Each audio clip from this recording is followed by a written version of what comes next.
पानीपत के सनोली रोड पर गारमेंट की 4 दुकानों पर देर रात अज्ञात चोरों ने दुकानों के ताले तोड़कर लाखों रुपए के सामान व दुकान में रखे कैश पर हाथ साफ कर फरार हो गए।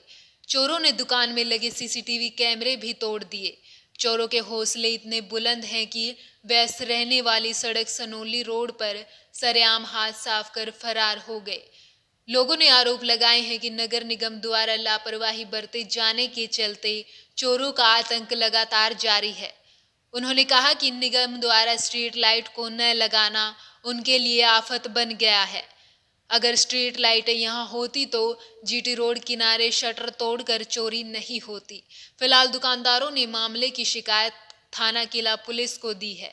शिकायत पाकर पुलिस मौके पर पहुंची व गहनता से जांच शुरू की। 4 दुकानों के ऊपर से छत में से तोड़ के चोर घुसे हैं और इनमें सामान ले गए, कुछ कैश भी ले गए हैं। सभी दुकानों में जो कैश था गले में और वो ले गए हैं। दुकान में कैमरे थे वो बंद थे और साइड में जो कैमरे लग रहे हैं उनकी जाँच की जा रही है। फुटेज आ गई तो उस हिसाब से जैसे भी होगा इनके जल्दी इन चोरों को पकड़ने की कोशिश की जाए। घोटाला निगम में होता है लेकिन समस्या हम आम आदमी को भुगतनी पड़ती है, दुकानदारों को भुगतनी पड़ती है। क्योंकि अगर लाइटें लगी होती, क्योंकि अगर हमें यह लगता है अगर स्ट्रीट लाइटें लगी होती, जिस तरह 4-4 दुकानों में चोरी हुई है तो ये 1-2 आदमी का काम नहीं है, ये 4-4 6-6 आदमी का ग्रुप आया है। अगर लाइटें लगी हो, पीसीआर घूम रही हो तो वो बाहर की तरफ से दुकान में एंटर हुए हैं। तो हमारा सनोली रोड आज के समय में ऐसा हो गया है कि पूरी रात चलता है। अगर बाहर से कोई आदमी दुकानदार चोर आगे से घुसेगा और लाइटें लगी हो तो कोई भी उसको नोटिस कर सकता है कि हाँ कोई आदमी यहाँ गलत नजरिए से घूम रहा है। यहाँ पे पहली दुकान में लगभग 10,100 रुपए कैश पड़े थे और कुछ सामान वगैरह लेके गए हैं। और दूसरे नंबर पे मेरी दुकान आती है किशन गारमेंट्स, तो जो कि छत से आके दरवाजे तोड़ के अंदर से सामान ले गए। ऊपर बहुत वैरायटी पड़ी थी, बहुत माल पड़ा था मेरा, लगभग 20 से 25 हजार रुपए का मेरा माल लेके गए। उसके साथ में देव गारमेंट्स आती है, देव गारमेंट्स की कुछ पैंट जो कि जेंट्स पैंटें होती हैं, शर्ट्स होती है, थोड़ा बहुत ले गए हैं।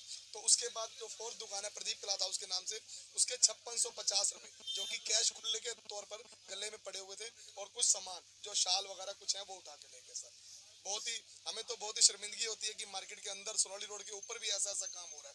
पहले भी नुकसान हुआ था, आज से 10 साल पहले सामने गुलाटी क्लॉथ हाउस के ऊपर भी नुकसान हुआ था, उनकी भी ऐसी छत फाड़ी गई थी, तब भी हमने प्रशासन से गुहार लगाई थी। आज भी हम ये चाहते हैं कि प्रशासन कुछ करे हमारे लिए। हम लोग सनोली रोड के इतने पुराने दुकानदार हैं, 20-20 साल हो गए हमारे को। पहले 10 साल 15 साल लाइटें लगी रही, हर खंबे के ऊपर 2-2 लाइट थी, स्ट्रीट लाइट लगी हुई। अब 3-4 साल से पता नहीं क्या सिस्टम हुआ, लाइट ही उतार के ले गए कि कम से कम लाइट लगी हो। धुंध का टाइम है, रात को अंधेरे का लोग फायदा उठाते हैं। कोई एक मेंबर का काम तो है नहीं, या तो सीढ़ी लगा के ऊपर चढ़े हैं या कैंटर लगा के, हमें कुछ समझ नहीं आ रहा। सर दुकान के अंदर सीसीटीवी कैमरे भी थे, सीसीटीवी कैमरे थे कि सर उन्होंने आते ही पहले ऊपर से लाइट भी काट दी है। लाइट काटते ही मेरे सारे कैमरे तोड़ दिए। कैमरे तोड़ने के बाद ही वो नीचे उतरे और ऊपर उनकी छत पे शूज के निशान है मेरी छत पे। ऊपर से मेरे पास सारा माल मेरा बिखरा हुआ है, ऊपर के जितने रैक थे मेरे शालों के सारे खाली कर। 9 बजे तक तो हम लोग मार्केट में होते हैं। अब कई बार तो ऐसी ठंड हो जाती है कि लोग 8 बजे भी बढ़ा देते हैं। ऐसे दुकानदार भी हैं और सुबह खुलती भी 9 बजे है। ऐसा ही आज ही मैंने 9:30 बजे दुकान खोली है। ऐसा ही देखते ही मुझे ऐसा लगा, तो एकदम से ऐसा लगा कि रात को भूचाल आया कि दुकान गिर गई। सारा माल नीचे बिखरा हुआ है, ऊपर भी सब चोरी हुई है, नीचे भी सब चोरी है, ऊपर से नीचे तक आए। देश और दुनिया की तमाम खबरों को जानने के लिए सब्सक्राइब करें हमारे न्यूज बाजार चैनल को। साथ ही हर एक अपडेट से जुड़े रहने के लिए बेल आइकन को दबाना ना भूलें।